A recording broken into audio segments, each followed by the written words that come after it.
دادستان کل تاجیکستان گفت در رابطه با مناقشه شب 27 و 28 ینور در سرحد تاجیکستان و قرقیزستان پرونده جنایی گشودند. از جانب من پرونده جنایتی آغاز کرده شد نسبت سرحدبانان جمهوری قرقیزستان و یک گروه شخصانی جمهوری قرقیزستان که در صادر نمودن جنایت‌های معین دست دارند.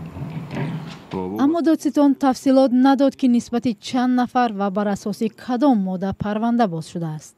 آغاز پرونده در حال صورت می‌گیرد که طرف قرقیزستان هم در این مناقشه جانب تاجیکستان را گناهکار می‌کند.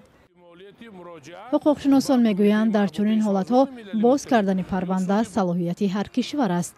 اما مسئله این است که تا کجا این پرونده ها دقیق، عادلانه و تا آخر تحقیق می‌شوند. احتمالاتی زیاد وجود دارد که شاهدان و دیگر شخصان بی‌واسطه در سطح‌های گوناگون از رفتن و دادن نشانداد به قرقیزستان و تاجیکستان خودداری کنند.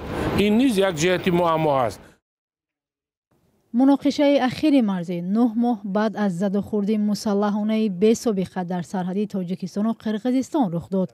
این مناقشه هم در پی بحث‌های مرزی سر زد. جانب تاجیکستان میگوید در رابطه با مناقشه ماه اپریل سال گذشته هم پرونده باز کردند. وابسته با حادثه‌های سال گذشته نیز پرونده جنایتی آغاز شده بود. از جانب ما شخصان گناهکار معین کرده شدند. قسمی از آنها دستگیر کرده شد. نسبت باقی مانده گفتگو اعلان کرده شده است. ولی در این باره معلوماتی نشر نشده است. حالان که با طلب مقامات قرقیزستان چند شهروند تاجیکستان در روسیه بازداشت ولی دیرتر آزاد کرده شدند. برای بی‌طرفانه بررسی کردن حادثه مرزی برخی از حقوقشناسان پیشنهاد می‌نمایند که دادگاه مشترک منطقوی تأسیس داده شود تا در حل قضیه‌های بحثی منصفانه بها دهد.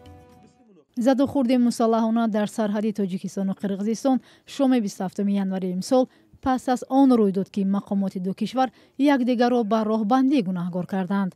بعداً دو طرف شب 28 ینور درباره آتش‌بس کامل در مرز خبر دادند.